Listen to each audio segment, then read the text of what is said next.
जी बिस्मिल्लाहिर्रहमानिर्रहीम अस्सलाम वालेकुम तमाम दोस्तों ਨੂੰ ਉਮੀਦ ਹੈ ਕਿ ਤੁਸੀਂ ਸਭ ਖੈਰ ਖਰੀਤ ਨਾ ਹੋਵੋਗੇ ਔਰ ਅੱਲਾਹ ਤਾਲਾ ਤੁਹਾਨੂੰ ਸਾਰਿਆਂ ਨੂੰ ਖੁਸ਼ ਰੱਖੇ ਤੇ ਹਮੇਸ਼ਾ ਹੱਸਦੇ ਵਸਦੇ ਰਹੋ। ਪਾਕ ਹਰਬਲ ਸਪੋਰਟ ਚੈਨਲ ਤੇ ਤੁਹਾਨੂੰ ਸਾਰਿਆਂ ਨੂੰ ਖੁਸ਼ ਆਮਦੀਦ ਕਹਿੰਦੇ। ਬਹੁਤ ਸਾਰੇ ਦੋਸਤਾਂ ਨੇ ਕਿਹਾ ਜੀ ਪੰਜਾਬੀ ਦੇ ਵਿੱਚ ਇੱਕ ਵੀਡੀਓ ਬਣਾਓ ਔਰ ਜਨਾਬ ਦੋਸਤਾਂ ਦੀ ਖਿਦਮਤ ਦੇ ਵਿੱਚ ਹਾਜ਼ਰ।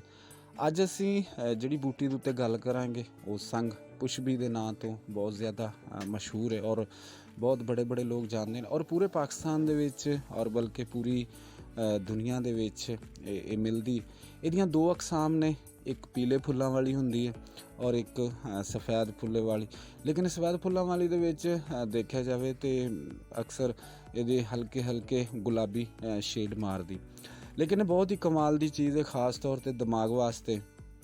ਔਰ ਦਿਮਾਗ ਤੋਂ ਇਲਾਵਾ ਇਹ ਮੁਸੱਫਾ ਖੂਨ ਵੀ ਹੁੰਦੀ। ਲੇਕਿਨ ਮੁਸੱਫਾ ਖੂਨ ਅਸੀਂ ਉਸ ਹਾਲਤ ਦੇ ਵਿੱਚ ਇਹਨੂੰ ਵੇਖ ਸਕਦੇ ਹਾਂ ਕਿ ਜਦੋਂ ਅਸੀਂ ਇਹਨੂੰ ਭੇ ਕੇ ਪੀਂਦੇ ਹਾਂ। ਮਿਸਾਲ ਦੇ ਤੌਰ 'ਤੇ ਕੱਚਾ ਬਰਤਨ ਹੋਵੇ ਔਰ ਕੱਚੇ ਬਰਤਨ ਦੇ ਵਿੱਚ ਅਸੀਂ 2 ਤੋਂ 3 ਗ੍ਰਾਮ ਪਾ ਕੇ ਤੇ ਇਹਨੂੰ ਭੇ ਕੇ ਰੱਖ ਦਈਏ ਰਾਤ ਨੂੰ ਔਰ ਸਵੇਰ ਨੂੰ ਇਹਨੂੰ ਜਨਾਬ ਅਸੀਂ ਪੁਣ ਕੇ ਪੀ ਲਈਏ।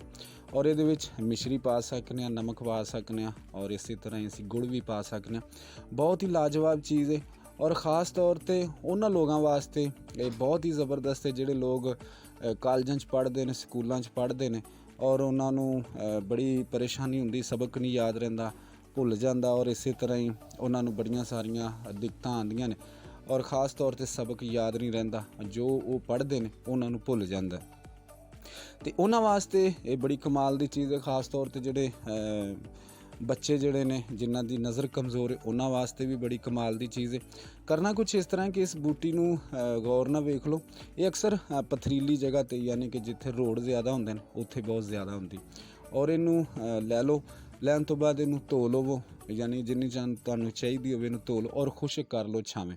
ਉਸ ਤੋਂ ਬਾਅਦ ਇਹਦਾ ਬਰੀਕ ਪਾਊਡਰ ਕਰ ਲਓ ਔਰ ਬਰੀਕ ਪਾਊਡਰ ਕਰਕੇ ਤੇ ਇਹਨੂੰ ਤੁਸੀਂ ਸਵੇਰ ਸ਼ਾਮ 1-1 ਗ੍ਰਾਮ ਵੀ ਦੇ ਸਕਦੇ ਹਾਂ ਔਰ ਇਹਦੇ ਬਰਾਬਰ ਅਸੀਂ ਮਿਸ਼ਰੀ ਵੀ ਮਿਲਾ ਸਕਦੇ ਹਾਂ। ਬਹੁਤ ਹੀ ਜ਼ਬਰਦਸਤ ਚੀਜ਼ ਹੈ ਔਰ ख़ास ਤੌਰ 'ਤੇ ਜਦੋਂ ਇਹਨੂੰ ਤੁਸੀਂ ਮਹੀਨਾ 2 ਮਹੀਨੇ ਇਸਤੇਮਾਲ ਕਰਦੇ ਜੇ ਤੇ ਬੰਦੇ ਨੂੰ ਬਚਪਨ ਦੀਆਂ ਗੱਲਾਂ ਵੀ ਜਿਹੜੀਆਂ ਨੇ ਉਹ ਯਾਦ ਆਉਣ ਲੱਗ ਪੈਂਦੀਆਂ ਨੇ। ਲੇਕਿਨ ਇਹਦੇ ਵਿੱਚ ਕੁਛ ਪ੍ਰੋਬਲਮ ਇਹ ਕਿ ਹਫ਼ਤਾ ਇੱਕ ਖਾ ਕੇ 2-3 ਦਿਨ ਨਾਗਾ ਚ ਕਰ ਦੇਣਾ ਚਾਹੀਦਾ ਔਰ ਹਫ਼ਤਾ ਖਾ ਕੇ ਫਿਰ 2-3 ਦਿਨ ਨਾਗਾ ਕਰ ਦੇਣਾ ਚਾਹੀਦਾ ਔਰ ख़ास ਤੌਰ 'ਤੇ ਨਜ਼ਰ ਦੀ ਕਮਜ਼ੋਰੀ ਨੂੰ ਵੀ ਇਹ ख़ਤਮ ਕਰਦੀ ਔਰ ਅਕਸਰ ਸਾਡੇ ਇਲਾਕਿਆਂ ਦੇ ਵਿੱਚ ਮਿਲਦੀ ਔਰ ਇਹਦੀ ख़ास ਇਹੀ ਨਿਸ਼ਾਨੀ ਹੈ ਕਿ ਜਦੋਂ ਬਹਾਰ ਸ਼ੁਰੂ ਹੁੰਦੀ ਹੈ ਪੂਰੀ ਦੁਨੀਆ 'ਤੇ ਵੀ ਫੁੱਟਣੀ ਸ਼ੁਰੂ ਹੋ ਜਾਂਦੀ ਔਰ ਜਿਹੜੀ ਪੀਲੇ ਫੁੱਲਾਂ ਵਾਲੀ ਹੈ ਉਹ ਬਹੁਤ ਘੱਟ ਮਿਲਦੀ ਹੈ ਔਰ ਬਹੁਤ ਕਾਮਯਾਬ ਹੈ।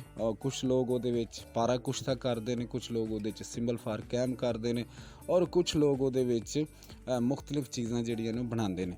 ਲੇਕਿਨ ਸਭ ਤੋਂ ਬਿਹਤਰੀਨ ਜਿਹੜੀ ਚੀਜ਼ ਹੈ ਅਗਰ ਦੇਖਿਆ ਜਾਵੇ ਤਾਂ ਬਰਹਮੀ ਬੂਟੀ ਤੋਂ ਬਾਅਦ ਜਿਹੜੀ ਦਿਮਾਗ ਵਾਸਤੇ ਬਹੁਤ ਹੀ ਕੰਮ ਕਰਨ ਵਾਲੀ ਚੀਜ਼ ਹੈ ਉਹ ख़ास ਤੌਰ 'ਤੇ ਸੰਗ ਪੁਸ਼ਬੀ ਜਿਹੜੀ ਬੂਟੀ।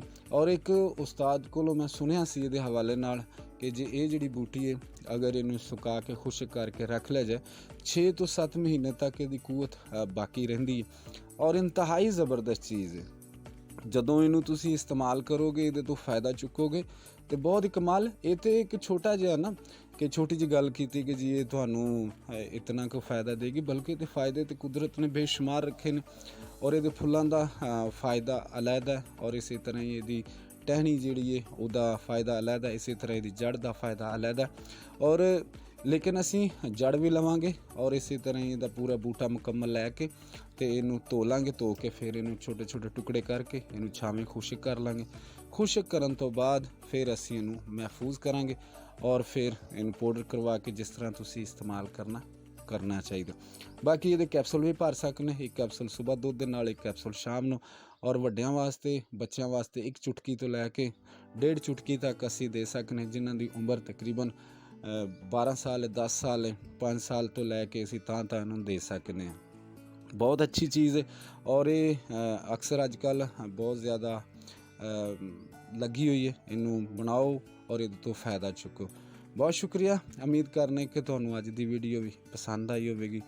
ਬੇਸ਼ੱਕ ਤਨਕੀਦ ਜਿਹੜੀ ਹੈ ਉਹ ਠੀਕ ਹੈ ਲੇਕਿਨ ਅਫਸਲਤੀਨ ਹੁੰਦੀ ਹੈ ਔਰ ਅਫਤੀ ਮੂਨ ਹੀ ਹੁੰਦੀ ਹੈ ਔਰ ਮੇਰਾ ਖਿਆਲ ਹੈ ਜਿਸ ਬੰਦੇ ਨੇ ਲਿਖਿਆ ਸੀ ਉਹਨੂੰ ਪਤਾ ਲੱਗ ਗਿਆ ਹੋਣਾ।